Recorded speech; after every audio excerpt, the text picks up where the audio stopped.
Mon rôle est de donner la vérité. Évidemment. Mon rôle n'est pas d'obliger quelqu'un à suivre ce que je dis. D'accord. Quoique, celui qui ne suit pas cette vérité va se perdre. Et la majeure partie du monde aujourd'hui ne suit qu'un évangile qui est déformé. Si vous analysez ce que j'enseigne dans ce séminaire, que vous voulez être franc, vous prenez le temps de vérifier, vous allez vous rendre compte que les gens nous ont menti sur plusieurs points. Et nous n'avons pas vérifié, et donc ce n'est pas leur faute. C'était à nous de vérifier ce que nous pratiquons. On nous a enseigné le salut, on nous a enseigné le péché, on nous a enseigné l'enlèvement, on nous a enseigné plein de trucs, mais qu'on n'a pas vérifié. Et quand quelqu'un a vérifié qui vient exposer, les sages écoutent et analysent. Les fous se jettent eux-mêmes pour déjà crier « Oh, tu vas à l'enfer, oh ceci, oh c'est ça ». Maintenant, qu'est-ce que je dis par rapport au salut? Il n'y a pas de salut si on ne détermine pas la cause pour laquelle on est sauvé. Pourquoi est-ce qu'il y a eu une histoire d'un Messie qui vient pour le salut du monde?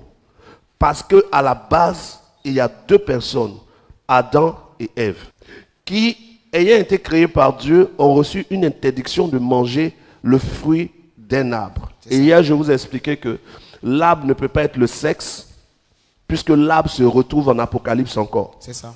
Donc, si l'arbre est dans le ciel en Apocalypse, et que c'est le sexe, c'est qu'il y a du sexe au ciel. Ce qui est faux, puisque Jésus nous l'a expliqué déjà. Je l'ai dit hier. Et donc, Dieu met un arbre et il dit ne mangez pas ce fruit. Mais l'arbre qui est placé là, est placé juste comme un témoignage de leur obéissance. Manger un fruit n'est pas mauvais. Mais dès l'instant que Dieu dit ne mange pas, dès que tu poses l'acte, tu pêches. Le péché donc, c'est de désobéir à ce que Dieu te dit. Donc, que ce que tu vas faire soit bon ou mauvais, on ne parle pas de bon ou de mauvais. Quand tu dois faire quelque chose, c'est est-ce que Dieu permet, est-ce qu'il ne permet pas. Si Dieu permet, même si tout le monde dit que c'est mauvais, ce n'est pas tout le monde qui va te juger au dernier jour. Mais si Dieu ne permet pas, même si tout le monde dit que c'est bon, ce n'est pas tout le monde qui va te juger au dernier jour. Donc, le salut va commencer à être planifié par Dieu à cause de la désobéissance d'Adam et de Ève. Okay. Quelle a été leur désobéissance? Il leur a été dit de ne pas manger le fruit. Ils en ont mangé. Dès qu'ils en ont mangé, la parole disait, le jour où vous en mangerez, vous mourrez. Adam et Ève en ont mangé. Des centaines d'années plus tard, ils sont morts physiquement. Mais le jour où ils en ont mangé, ils sont morts spirituellement. Donc, quand Dieu leur a dit, le jour où vous en mangerez, vous mourrez, Dieu ne parlait pas de la mort physique. Dieu parlait de la mort spirituelle, qui est simplement la séparation d'avec Dieu. Quand ils en ont mangé, Dieu les a chassés de sa présence. Et être chassé de la présence de Dieu, c'est être mort spirituellement. Et la mort physique qui va venir longtemps plus tard n'est pas un jugement de Dieu, est une conséquence du fait que Dieu ait créé l'homme de la poussière de la terre. Les gens nous enseignent que c'est à cause du péché que la mort est venue dans le monde, la mort physique. Mais c'est faux. Le péché n'a pas fait venir la mort physique dans le monde. Le péché a fait venir la mort spirituelle. Parce que si le péché avait fait venir la mort physique et que Jésus-Christ nous a racheté du péché, on ne doit plus mourir. À moins que le sacrifice de Jésus soit inutile. Puisqu'on dit que c'est pour le péché qu'il est mort. Oui ou non? Que c'est pour le péché que son sang a coulé. Oui ou non? C'est ça. Que son sang a coulé pour que le pardon des péchés soit donné. C'est ça. Et que nous sommes pardonnés de nos péchés à cause de sa mort. C'est ça. Donc si nous sommes pardonnés de nos péchés, les causes et les conséquences du péché s'arrêtent. Mais pourtant, celui qui se répand, qui est baptisé, mourra un jour physiquement. Oui. Malgré qu'il ait été pardonné de ses péchés, la mort ne s'arrête pas. Pourquoi? Parce que la mort ne combat pas le message de Dieu, c'est une volonté de Dieu pour l'homme. La mort ne combat pas la volonté de Dieu. Okay. Mais la mort est une volonté de Dieu pour l'homme. Parce que le corps ne peut pas rentrer dans le ciel. Et donc pour qu'un homme rentre dans la présence de Dieu, il faut qu'il meure. Okay. Donc la mort fait partie du plan de Dieu pour les hommes sauvés et les hommes non sauvés pour qu'ils soient jugés. Donc on nous a enseigné que la mort est une malédiction que Dieu nous a imputée. Non. Dès que Dieu crée l'homme de la poussière de la terre. Il a créé l'homme de la poussière de la terre, le corps de l'homme, dans le but qu'un jour la poussière retourne à la poussière et que l'esprit retourne vers Dieu. Donc il n'a pas créé l'homme pour que l'homme soit éternel sur terre. La terre n'est pas un lieu éternel, la terre est un lieu de passage. Mais dans ce lieu de passage, Dieu a voulu établir une alliance avec l'homme pour que l'homme apprenne à connaître Dieu, afin que quand son temps sur terre finisse, l'homme, esprit, puisse retourner vers Dieu.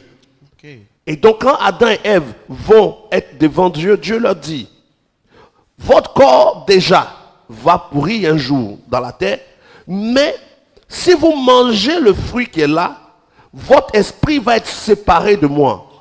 C'est ce qu'on appelle la mort spirituelle. Si le péché a fait rentrer la mort physique dans le monde, alors, si c'est la mort physique, alors Satan est mort quand? Puisqu'il est écrit que Satan a péché dès le commencement. Et l'évangile ne dit pas le salaire du péché des hommes, c'est la mort. Mais c'est le salaire du péché qui est la mort, c'est général. Mais quand Satan a péché, si c'est la mort physique, Satan n'a pas de corps. Donc il ne va jamais mourir. Autre chose, si le péché est dans la chair, comme l'apôtre Paul l'enseigne, et je précise que Paul enseignait des choses que si Paul était là aujourd'hui, lui-même il a dit, je me suis trompé. Paul enseigne que le péché est dans la chair, mais Satan n'avait pas de chair quand il péchait. Où Satan prend le péché, où les démons tirent le péché, puisqu'ils n'ont pas de corps, ils n'ont jamais eu de corps. Mais pourtant le diable pêche ou il ne pêche pas? Il pêche. Les démons pêchent ou ils ne pêchent pas? Ils pêchent. Maintenant le péché des démons et du diable là, ils ont pris ça où? Puisque nous on nous fait croire que notre péché est dans la chair. Le péché n'est pas dans la chair, le péché est dans l'esprit. Et comme Satan est esprit, il pêche aussi. Les démons sont esprits, ils pêchent. Donc c'est un évangile qu'on nous a donné. Que ceux-mêmes qui ont enseigné, s'ils étaient là, ils allaient dire, on s'est trompé, on ne voyait pas bien. Et Paul même dans 1 Corinthiens chapitre 13 dit, je ne connaissais pas bien. Il dit, je connais en partie. Un jour, je connaîtrai bien. Peut-être que s'il était là aujourd'hui, il a dit, je connais mieux ce que j'ai dit là, c'est pas ça. Parce que Satan pêche, les démons pêchent, les hommes aussi pêchent. Si le péché est dans la chair, alors les démons prennent leur péché où? Quand Satan a péché, où est-ce qu'il était? Sur terre ou au ciel? Il était au ciel. Au ciel, il y avait un corps ou il n'y avait pas de corps? Il n'y avait pas de corps, mais pourtant il a péché. Donc le péché de Satan réside où? Dans son esprit. Et donc le péché des hommes réside où? Dans leur esprit. Voilà pourquoi Jésus dit, ce n'est pas ce qu'un homme reçoit qui souille un homme, mais ce qui sort de l'homme. C'est ce qui souille l'homme. Car c'est du cœur, des pensées que sortent les choses qui vont nous emmener à être pécheurs. Donc le péché n'est pas dans la chair. Et la mort n'était pas physique. Parce que Satan a péché, mais Satan n'est pas mort physiquement. Mais Satan est mort comment? Spirituellement. Parce qu'il a été chassé de la présence de Dieu. La mort spirituelle, c'est d'être chassé de la présence de Dieu. Et Adam et Ève, quand ils ont mangé le fruit, ils ont été chassés de la présence de Dieu. Et donc le salut va être quoi? De ramener ceux qui ont été chassés de la présence de Dieu à Dieu. Voilà pourquoi, quand le Messie doit venir, le Messie se fait appeler Emmanuel, qui veut dire Dieu avec nous. Or, la mort, c'est Dieu sans nous. Parce que quand tu es chassé de la présence de Dieu, tu n'es plus avec Dieu. C'est ça. Et tu es mort spirituellement. Mais le Messie vient, il porte le nom d'Emmanuel. Mais le nom d'Emmanuel veut dire Dieu avec nous. Ça veut dire que le Dieu qui nous a rejetés est revenu, va revenir avec nous. Or, la vie, c'est d'être avec Dieu. La mort, c'est d'être éloigné de Dieu. Wow. Donc, quand Dieu dit à Adam et Ève, le jour où vous mangerez le fruit de la connaissance du bien et du mal, vous mourrez. Et il est en train de dire, le jour où vous mangerez le fruit de la connaissance du bien et du mal, je vous rejetterai loin de moi. Wow. La mort spirituelle, c'est d'être rejeté par Dieu. Satan, quand il a péché, il a été rejeté par Dieu. Donc Satan est mort spirituellement. À la différence de Satan, les hommes ont reçu le moyen d'être restaurés par le salut, parce que le salut ne concerne pas les esprits. Pourquoi est-ce que le salut ne concerne pas les esprits? Parce que les esprits, c'est-à-dire comme Satan et tous les démons ou tous les anges déchus, ont vécu et ont vu Dieu face à face. Ils sont donc inexcusables de s'être révoltés contre Dieu pendant qu'ils le voyaient. Mais nous, vous et moi, on n'a pas habité dans le ciel. Et donc, il y a une circonstance atténuante qui nous est donnée, qui fait que Dieu nous donne à nouveau une chance de revenir vers lui. Donc, le salut, c'est simplement que Dieu nous donne l'occasion d'être unis à nouveau avec lui. C'est une réconciliation. Voilà pourquoi on dit que Jésus nous a réconciliés. Il a fait tomber le mur de séparation. Donc, le salut, c'est d'être réconcilié avec Dieu. Et la mort spirituelle, c'est d'être éloigné de Dieu. Donc, quoi que vous puissiez vous dire, beaucoup de chrétiens aujourd'hui ont peur de la mort. La mort ne doit pas être quelque chose dont vous avez peur. Parce que dans le plan de Dieu, pour le salut, il faut la mort.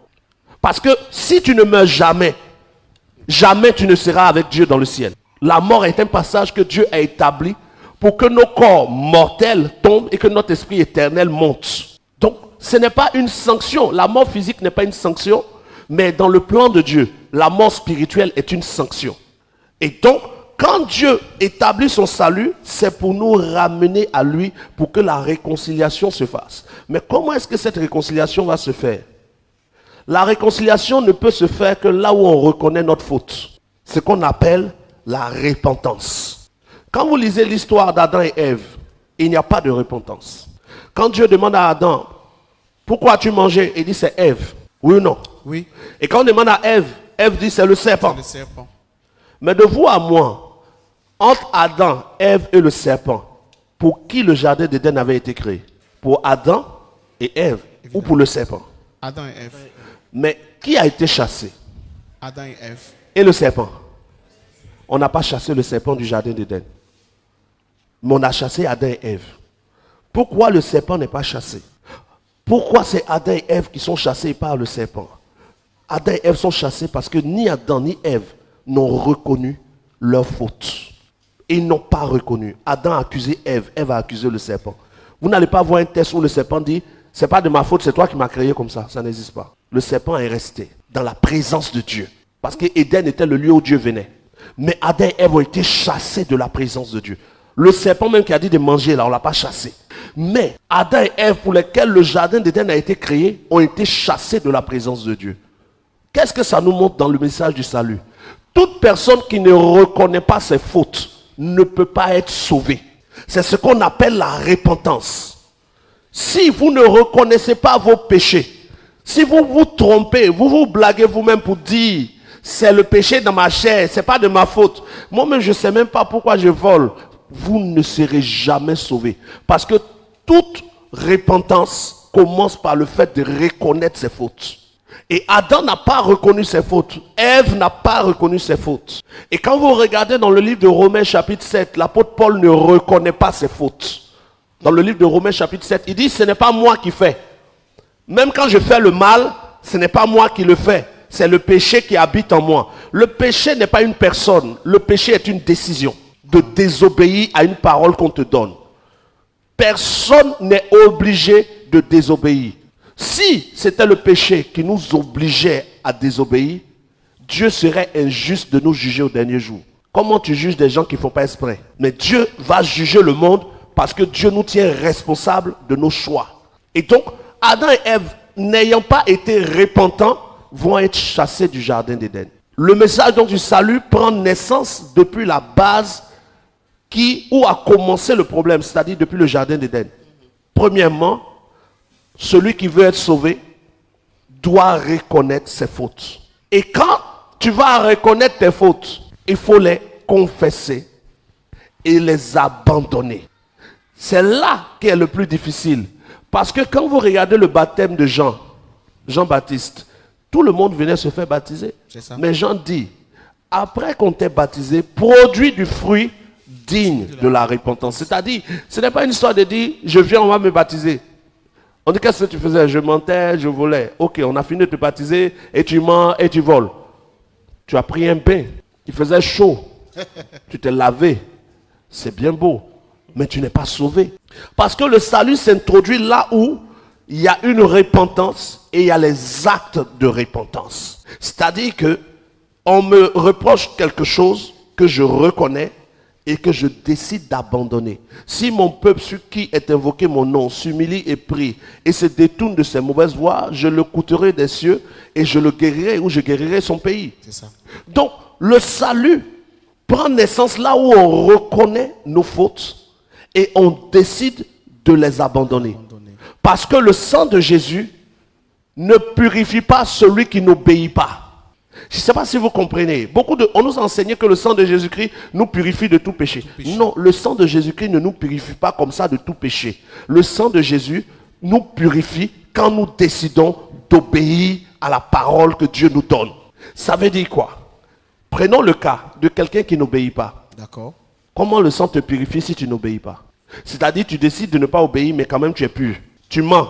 On dit d'arrêter de mentir, tu n'arrêtes pas de mentir, mais le sang te purifie quand même. Donc tu es un menteur pur. Je ne sais pas si vous voyez. C'est clair. Mais tu mentais, tu as décidé de ne plus mentir. L'occasion de mentir arrive et tu ne mens pas. Le sang de Jésus te purifie. Tu es quelqu'un qui ne ment plus et donc qui est pur. Donc le sang ne purifie pas les injustes. Le sang ne purifie pas ceux qui n'obéissent pas à la parole de Dieu. Le sang va purifier ceux qui obéissent. C'est lorsque nous marchons dans la lumière, selon le livre de 1 Jean, chapitre 1, quand nous marchons dans la lumière, que le sang de Jésus nous purifie. Quand nous marchons dans la lumière, pas quand nous marchons dans les ténèbres. Dieu te fait un reproche. Tu sais ce que Dieu te reproche. Tu n'abandonnes pas ce que Dieu te reproche, mais tu dis purifie-moi par ton sang. Comment on purifie un impoli? Et beaucoup de gens se purifient. Même quand ils ne veulent pas obéir à Dieu, on continue de demander que le sang nous purifie. Et on arrive même dans des extrêmes où le sang va être utilisé pour être mis sur les portes et sur les maisons. Et donc, le salut s'introduit dans la vie de quelqu'un qui reconnaît ses fautes et qui les abandonne. Et pendant que tu as reconnu tes fautes, que tu as décidé de les abandonner, il va t'être demandé maintenant de recevoir le Saint-Esprit. Dans le livre des Actes des Apôtres, Actes chapitre 15, verset 8, il est écrit ceci: Dieu qui connaît les cœurs donne le Saint-Esprit aux personnes qui ont confirmé leur obéissance. Dieu qui connaît les cœurs. Actes chapitre 15, verset 8. Et dans le livre de Jean chapitre 14, verset 30, Jésus dit: si quelqu'un écoute ma parole et la met en pratique, mon Père viendra habiter en lui. Donc, le Saint-Esprit ne vient pas habiter là où quelqu'un n'est pas obéissant à la parole de Dieu. On ne reçoit pas le Saint-Esprit par une prière. On reçoit le Saint-Esprit par des obéissances confirmées. Qu'est-ce que ça veut dire? Ça veut dire quoi? Je suis voleur. J'ai été chassé de la présence de Dieu. Parce que la mort spirituelle, c'est d'être éloigné de Dieu. C'est ça. Et pendant que je suis éloigné de Dieu, on m'annonce que Dieu veut que je revienne vers lui comme le fils prodigue. Pour ceux qui connaissent la parabole du fils prodigue. Et quand le fils prodigue revient vers son père, il dit: mon père, j'ai péché. Il reconnaît d'abord son état. J'ai péché contre toi. Je ne suis pas digne d'être appelé ton fils. Il reconnaît déjà son état. Il ne dit pas je suis né pécheur. Il dit j'ai péché. Donc ce n'est pas sa nature qui est le problème. C'est ses choix qui ont été le problème. Donc j'ai péché contre toi. Maintenant quand il dit cela, il a reconnu ce qu'il a fait. Il s'engage à ne plus le faire. C'est ça. Et il va commencer maintenant à obéir à ce qu'on lui a dit. Je volais. Maintenant, on dépose l'argent. La pensée du vol vient. C'est ça. Mais cette fois-ci, je domine sur elle comme Dieu dit à Caïn. Le péché est tapis à ta porte. Domine. Donc, le péché n'est pas une puissance qui domine. Le péché est une proposition. Parce que entre deux gars qui te suivent, il y a un à qui tu dis oui, à l'autre à qui tu dis non. Pourquoi? Si c'est le péché, prends tout le monde. Entre voler 100 francs et puis voler 1 million, tu décides. C'est vrai. 100 francs, tu peux laisser. Il y a des trucs, tu dis non, ça ici, laisse, c'est pas bon. C'est un choix. Ils ont attrapé l'habit de Joseph. La femme de Potiphar voulait coucher avec lui. Il a refusé. Mais est-ce qu'il refuserait dans tous les cas? Je veux dire qu'il y a des situations devant lesquelles c'est vous qui décidez. Et la décision que vous prenez est appelée péché quand ce que vous faites, Dieu a interdit. Donc le salut s'obtient par la foi accompagnée des œuvres. Parce que quand vous regardez ce qu'on nous prêche aujourd'hui, on dit nous sommes sauvés par la foi, ce n'est point par les œuvres. Vous n'avez pas entendu ça? Si. Mais vérifions bien, c'est écrit, regardons. Déjà dans Éphésiens chapitre 2, verset 8 à Car 9. c'est par la grâce que vous êtes sauvés, par le moyen de la foi. Et cela ne vient pas de vous, c'est le don de Dieu. Ce n'est point par les œuvres, afin que personne ne se glorifie. C'est écrit, non? Ce n'est point par les œuvres. Ce n'est point par les œuvres. Oui. Donc, normalement, on va dire que nous sommes sauvés par grâce, il suffit d'avoir la foi. C'est ça. Ce n'est point par les œuvres. Mais on est à Éphésiens chapitre combien? 2. On est au verset 8. Regarde le verset 9 à 10. Ce n'est point par les œuvres, afin que personne ne se glorifie. Car nous sommes son ouvrage, ayant été créés en Jésus-Christ pour de bonnes œuvres que Dieu a Ce n'est préparées point par d'avance. les œuvres, mais il y a des œuvres qui sont préparées qui prouvent que tu es sauvé. Vas-y, vérifie. Car nous sommes son ouvrage, ayant été créés en Jésus-Christ pour de bonnes œuvres que Dieu a préparées d'avance afin que nous les pratiquions. Donc il y a des bonnes œuvres qu'on doit pratiquer quand on est. Sauvés. Maintenant regardez Jacques. Jacques chapitre 2, à partir du verset 17. Il en est ainsi de la foi. Si elle n'a pas les œuvres, elle est morte en elle-même. Il en est ainsi de quoi? De la foi. Si elle n'a pas quoi? Si elle n'a pas les œuvres, elle est morte en elle-même. Donc la foi sans les œuvres Est morte. est morte. Donc tu ne peux pas être sauvé par la foi sans que tu n'aies les œuvres de la foi. Et les œuvres de la foi sont les œuvres de l'obéissance. Ça veut dire que tu ne peux pas être sauvé par Dieu si tu n'obéis pas à Dieu. Maintenant, quand Paul dit, vous êtes sauvés par grâce, par le moyen de la foi, ce n'est point par les œuvres. Les œuvres dont Paul parle ici, ce sont les œuvres de la loi. Et on n'est pas sauvé par les œuvres de la loi, c'est-à-dire respecter le sabbat, ne pas raser sa barbe, et toutes Faire ces les choses sacrifices, aller au qui temple. étaient du judaïsme. C'est pas ça qui nous sauve. Mais nous sommes sauvés par les œuvres de la foi et non les œuvres de la loi. Et c'est écrit clairement. Ce qui est à rejeter, ce sont les œuvres de la loi. Car tous ceux qui veulent être justifiés par la loi doivent pratiquer toute la loi. C'est ça. Mais nous ne sommes pas justifiés par les œuvres de la loi, mais par les œuvres de la foi. Et les œuvres de la foi, ce n'est rien d'autre que l'obéissance à ce que Dieu nous dit maintenant. Donc tu ne peux pas dire je suis sauvé, j'ai la foi, mais quand on regarde tes actions, ça ne ressemble pas à quelqu'un qui a la foi. Si tu as la foi en Dieu et qu'on dise qu'il faut adorer Dieu, on choisit un jour pour adorer Dieu, tu ne peux pas te coucher pour dire aujourd'hui je n'ai pas envie d'aller. Ça montre que tu n'es pas converti. Parce que le converti est celui qui a inséré dans sa vie les œuvres de la foi. Et il ne fait pas j'ai envie, je n'ai pas envie. Non, c'est devenu sa vie et son mode de vie. Il suit Dieu dans les préceptes de Dieu. Déjà dans le livre de Romains, Romains chapitre 3, verset 20, vous avez la confirmation de ce que je viens de vous dire. Car nul ne sera justifié devant lui par les œuvres de la loi. Par les œuvres De la loi. de la loi. On ne peut pas être justifié par les œuvres de la loi, mais on est sauvé par les œuvres de la foi. La loi a des œuvres. C'est ça. Dans la loi, par exemple, les femmes devaient être voilées jusqu'en bas.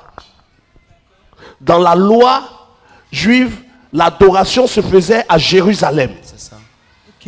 On ne va pas venir dans un temple ici pour dire on adore Dieu. On doit aller là-bas. Dans la loi, il y avait des sacrifices.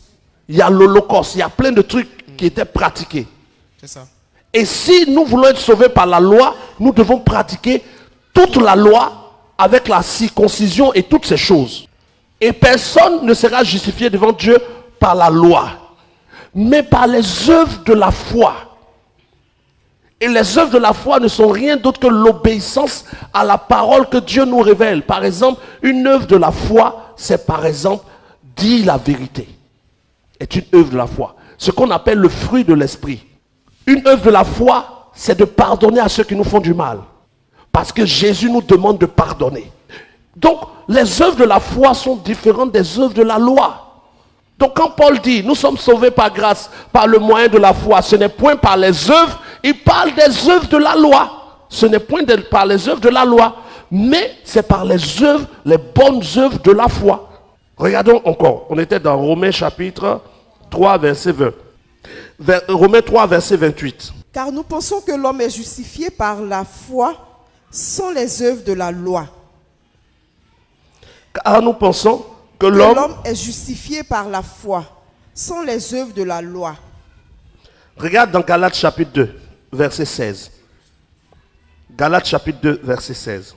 Néanmoins, sachant que ce n'est pas par les œuvres de la loi que l'homme est justifié, Mais mais par la foi en Jésus-Christ, Nous aussi, nous avons cru en Jésus-Christ afin d'être justifiés par la foi en Christ et non par les œuvres de la loi.